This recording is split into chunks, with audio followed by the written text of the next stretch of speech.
मंगल काय शोधत असतील ग पोलीस? अगं मम्मी, मला तर वाटतंय या पोलिसांनी कुणीतरी सांगितलं असणार आहे की इथं खजिना पुरलाय. सोन्या ग बस की जरा.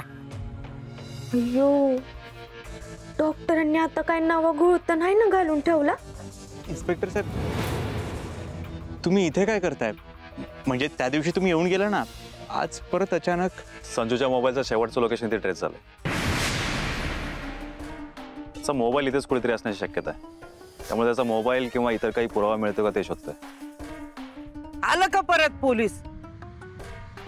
मी दाताच्या खाना करून एवढं सांगत होती, पण माझ्यावर विश्वास नव्हता ना.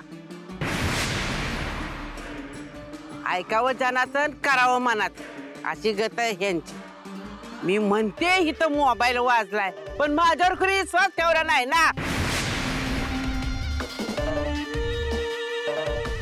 आजी, असं कसा विश्वास नाही ठेवला म्हणता तुम्ही? तुमच्या म्हणण्यानुसार त्या दिवशी खोदलं होतं ना, काय मिळालं का? नाही ना. अहो, मी तर म्हणते तुम्ही JCB आणूनच खांदा, म्हणजे नक्की काहीतरी मिळेल.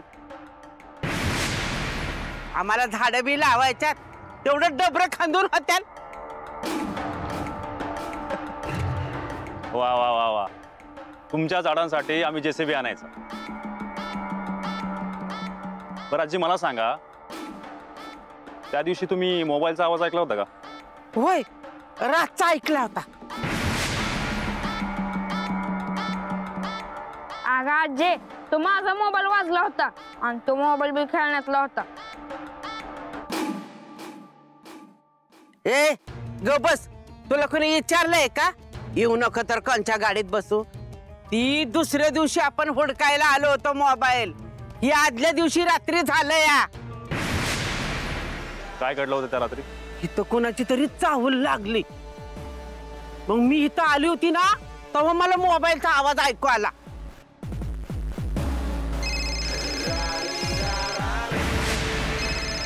अरे कुणाचा रे फोन वाजला?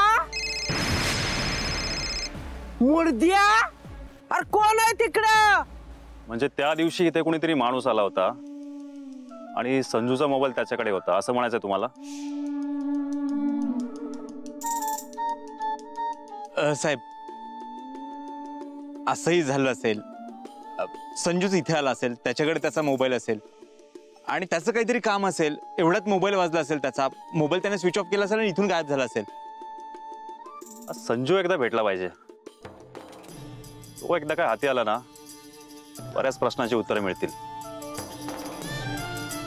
संजूचं प्रकरण डॉक्टरांच्या लय अंगलट येणारे वाटतं. आपण सावध राहायला हवं. सत्य.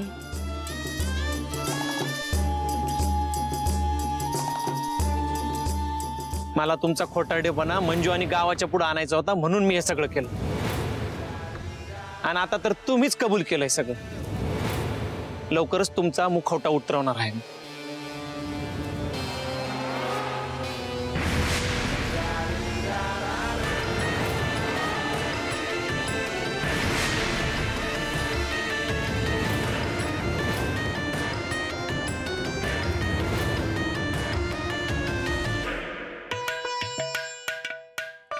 ए घ्या, झाले 400.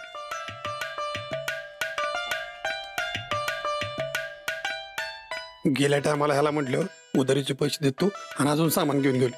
पैसे तर ह्याला दिलेच नाही. ह्या दिवशी बघितलं तर हे परत बोलवायचं मला. नको नको, जायला पाहिजे. ए बजा बजा, इकडे इकडे इकडे. काय रे?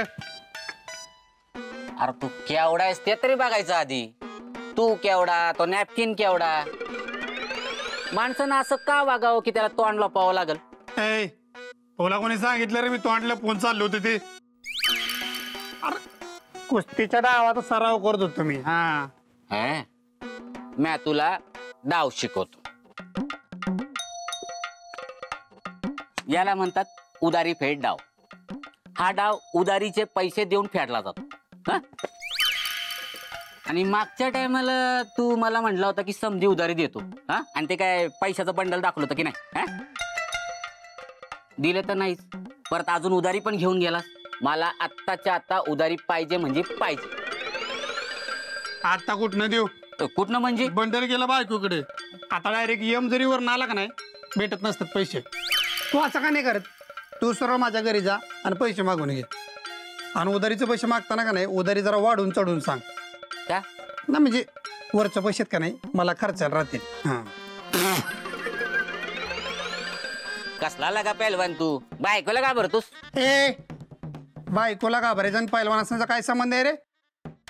पैलवान असू दे, शिपाई असू दे, बॉस असू दे, बायकोला घाबरावंच लागते. तुला नाही कळणार म्हणा, तुझं दुःख वेगळं आहे. तुझी बायको पळून गेली आहे ना. ए माझ्या बायको बद्दल बोलायचं नाही पहिले. ना मी पाण्याची बॉटल दे.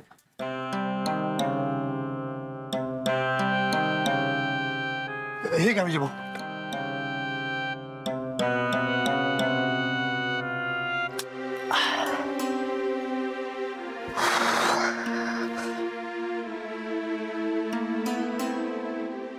कुठं बाहेर गेलता का विजय भाऊ तुम्ही?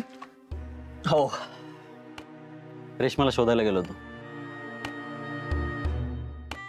आयुष्यात मरण्याआधी मला तिला भेटायचं एकदा आणि तिला विचारायचं आयुष्यात सगळं सुरळीत चालू असताना ती माझ्याशी असं का वागली. विजय भाऊ, आज तुम्ही घेतलेली दिसत नाही. नाही म्हणजे तुम्ही दारू सोडली हे शेतच झालं बघा. हे विजय भाऊंचा का तुझ्यासारखा आहे रे माकडा? त्यांचा एशियाची आकडा आहे. आलं मनात केलं शनात एका बकेतच. शहाणपण आलं पण जरा उशीर झाला. मला अजूनही आठवतं बाजा, तो दिवस आठवतो. मी प्यायलेलो असताना डॉक्टरने माझ्या कानाखाली मारून मला हकललं होतं तिथून. त्या दिवशी मंजू माझ्या बाजूने उभी राहिली आणि माझ्यासाठी डॉक्टरशी वाद घातला. मला तिने खूप वेळा सांगितलं यातून बाहेर ये, दारू सोड. मला कळलं नाही. मंजू सोबत काय घडलं याचा शोध जरी मला नाही लावता आला ना बाजा, तरी रेश्मा सोबत काय घडलंय याचा शोध मी लावणारच आहे. मग काहीही झालं तरी चालेल. येतो.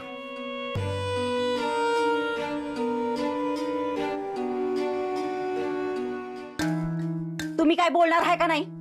आता तू बोललीस ना डॉक्टरांनी, बघितलं ना तू किती भडकलं होतं. ती पाक वाडा सोडून निघालं होतं आणि अजून बोलायचं आहे तुला? अहो मी डिंपल आणि डॉक्टर बद्दल बोलत नव्हते, पोलिसांबद्दल बोलते. आज येऊन वाड्याच्या मागं खांदून गेले, उद्या वाडा पडतलाय तेव्हा काय नुसतं बघत बसणार आहे बाई? अगं ते पोलीस आहे ती, त्यासनी कोण अडवणार बरं? आणि त्यासनी अडवायला गेलं ना आपल्याला ज्याला टाकलं मग झालं. म्हणजे काय करणार नाही तर तुम्ही? बाबू तू काय बी कर आणि वाड्याला कंपाऊंड करून घे. कुणी बी येते बापाची जागा असल्यागत पुरून जाते ती काय नाही, आजच्या आज कंपाऊंड करून घे. अगं आहे एवढा मोठा वाडा, एवढं कंपाऊंड बांधायचं खायचं काम आहे का? पैसे किती लागतील आणि कुठून आणायचं का एवढं पैसे? त्या कंपाऊंडर कडनं घे की. आणि त्यांनी जर नाही ना दिलं तर त्याला आजच्या आज आत्ताच्या आत्ता हाकलून दे इथनं. पांढऱ्या पायाचा आता पावतर कधी पोलीस आलं नव्हतं आणि मी बी कधी पोलीस स्टेशनला गेली नव्हती. अहो आत्या, या डॉक्टरांची काय चुकी आहे व? त्याची नाही काय चूक, तुम्हा दोघं नवरा बायकोंची सगळी चूक आहे. तुम्हाला त्याला इथं ठेवायचं वाटत होतं ना. आता ही सगळं भोगायला लागतंय म्हणूनच आता तुला बुरा हागायचं आणि नशिबात आहे म्हणायचं. अगं आहे किती बोलशील? ए मला काय कुणाच्या बापाची भीती आहे वय? बंगले जेवायला वाढ, मला 2 घास जाऊ दे माझ्या पोटात, मग बघते बघ तुमच्याकडे. वय वाढती. माणसानं किती बी आणि काय बी लपवायचा प्रयत्न केला ना तरी ते जास्त दिवस लपून राहत नाही, लक्षात ठेवा. हो ना, एवढं कळतंय ना. मग रेश्माची आणि संजूची डेड बॉडी कुठे लपवली तेवढंही सांग. मी माझ्याबद्दल नाही तुमच्याबद्दल बोलते, कारण विजय भाऊ रेश्मा वहिनीचा शोध घ्यायला लागलेत. शोधून शोधून 4 दिवस शोधेल आणि एकदा रेश्मा नाही सापडली तर दारूची बाटली जवळ करेल. माझं काय बिघडवणार आहे तो? डॉक्टर, तुमचा हाच ओव्हर कॉन्फिडन्स ना एक दिवस तुम्हाला नडणार आहे. तिकडं पोलीस संजूच्या मागावर आहे. मंजू दीदीच्या बाबतीत काय झालं ना यासाठी तिच्या नवऱ्याची बी चौकशी केली जाते. त्यामुळे तुम्ही एवढं गाफील राहिला ना तर एक दिवस तुम्ही बी अडकणार हे लक्षात ठेवा. मग परत म्हणू नका मला सावध केलं नाही म्हणून. थँक्यू सो मच डिंपल, मला सावध केल्याबद्दल. नाही हे खरं आहे, पोलीस संजूचा शोध घेत आहेत, पण एक गोष्ट लक्षात ठेव, पोलिसांना जर का संजूचा शोध लागला तर ते रेश्माची डेड बॉडी पर्यंतही पोहोचतील। या सगळ्या प्रकरणात मी एकटा अडकणार नाही, माझ्याबरोबर तूही अडकणार, लक्षात ठेव। त्यामुळे या सगळ्यातून सही सलामत तू सुटशील या भ्रमात राहू नकोस। तू जरी या प्रकरणात अडकलीस ना तर या प्रकरणातून मी आरामात बाहेर पडेल। म्हणजे तुम्हाला काय म्हणायचंय, मी जर फसले तर तुम्ही मला सोडवायला येणार नाही, तुम्ही एकटेच सुटणार? हो, तुझ्या मूर्खपणाची शिक्षा मी का भोगू? एक गोष्ट लक्षात ठेव, माझ्याबरोबर काम करताना मी सांगतो तसं वाग, मी सांगतो तसं कर, नाहीतर काय? डॉक्टर आत येऊ का? या ना, बसा।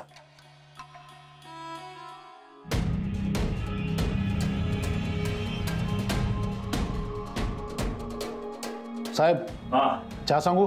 नाही नाही नको। एवढं शोधलं तिकडं पण मोबाईल काय सापडला नाही। घाबरू नका, तो संजू आपल्या लवकरच हाती लागेल। तुम्ही त्याचा मोबाईल ट्रेस करत राहा, काही ना काही सुगावा नक्की मिळेल आपल्याला। Hello, yes sir. हां सर, हो सर, मी लवकरच पुरावा शोधून केसच्या मुळापर्यंत पोहोचतोय आणि लवकरच आरोपी माझ्या ताब्यात असेल। सर असं करू नका सर, माझ्यावर विश्वास ठेवा। हो पण मी केस सॉल्व्ह करण्याचा प्रयत्न करतोय, माझं ऐकून तरी घ्या सर। हॅलो हॅलो,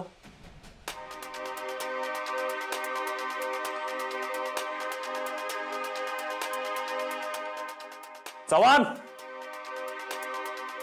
हा साहेब।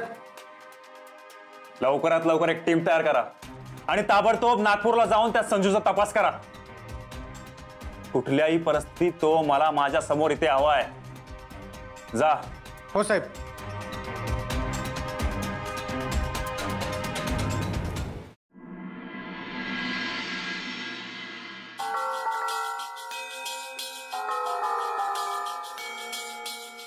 डॉक्टर ले शातिर है, वो कुछ भी कर सकते।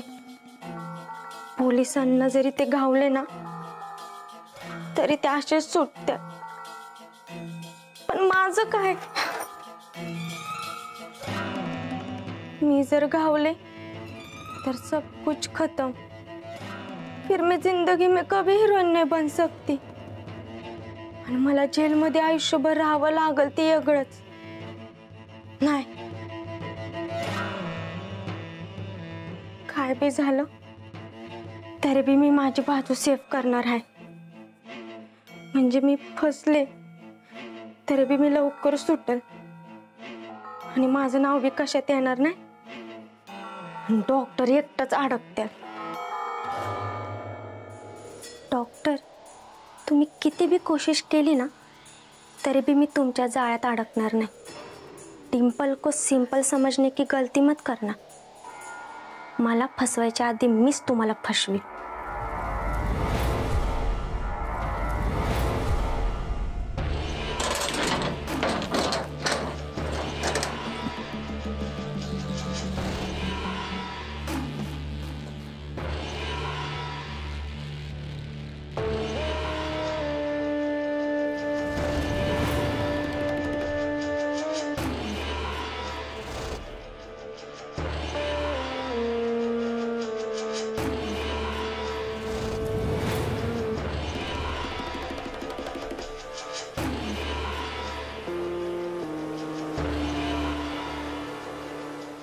डॉक्टर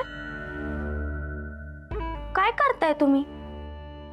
नाही काय नाही, माझी वस्तू हरवली होती ती शोधतोय। हे घ्या, तुमच्यासाठी चहा आणलाय। थँक्यू।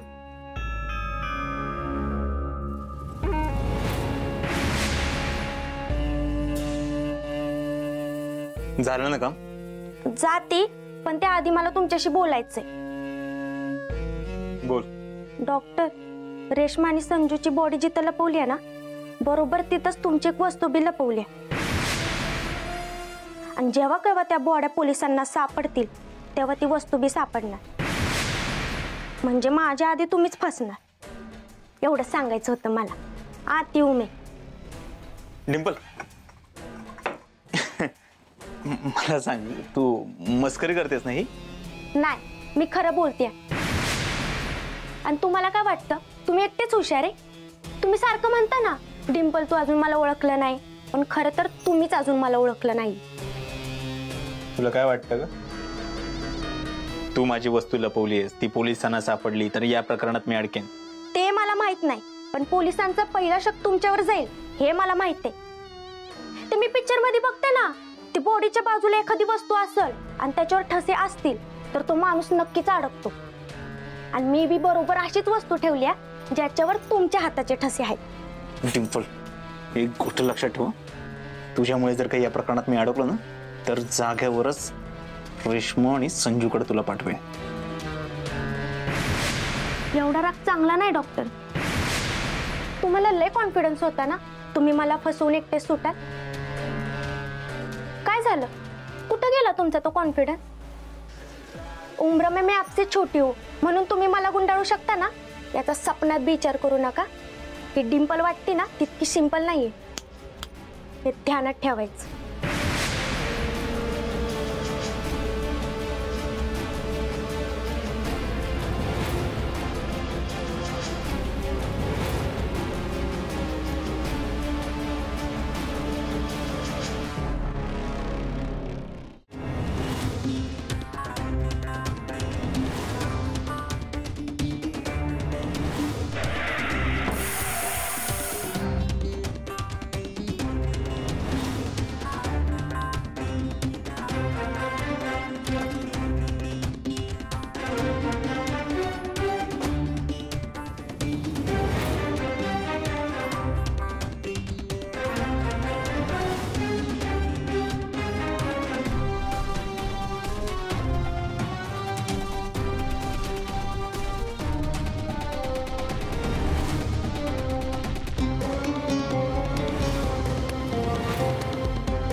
गाडी पंक्चर झाली वाटतं. व्हायला का एकटी बाय आहे आणि रस्त्यात गाडी बंद पडली. आपल्याला मदत करायला यायला पाहिजे. अरे मॉडेल भारी आहे का गाडीचं. मी पण बघूनच पंक्चर झालोय. पण या गाडीचं पंक्चर निघणं अवघड आहे. एवढ्या चांगल्या बायला रस्त्यात मदत न करता सोडून कसं जायचं?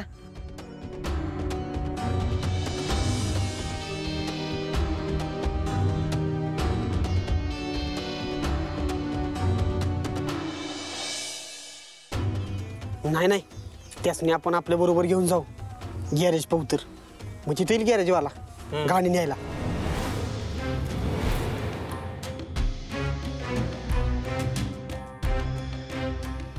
झालं तुमचं? मी मागितली तुम्हाला हेल्प? नाही ना? चलो निकलो यहाँ से. हो बाई, एक तर आम्ही तुमची मदत करायला चाललोय आणि उलट तुम्ही आम्हालाच बोलतायत काय? कदर नाही रे, माणुसकीची कदर नाही. तुम्हाला जमणार आहे का पंक्चर काढाया?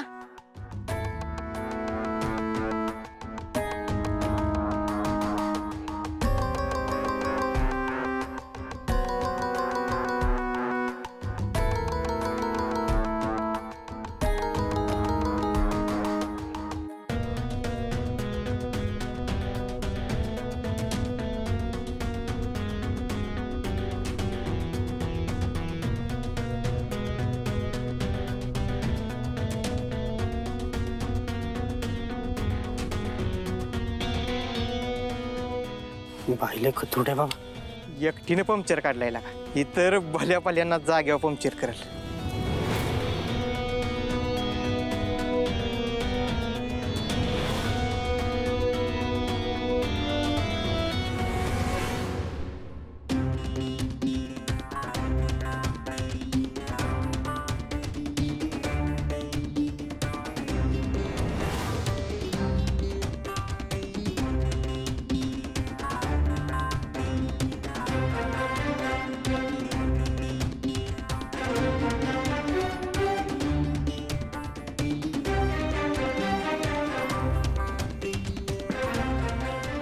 निघा येत ना. लवकर पळ पळ पळ.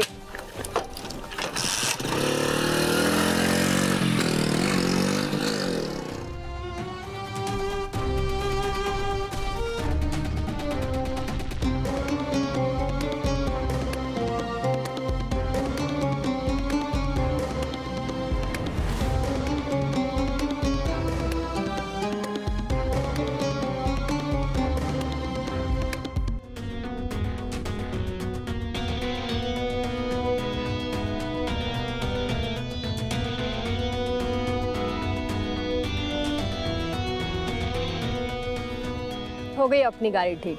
गाडी नीट झाली माझी सुपर मम्मा.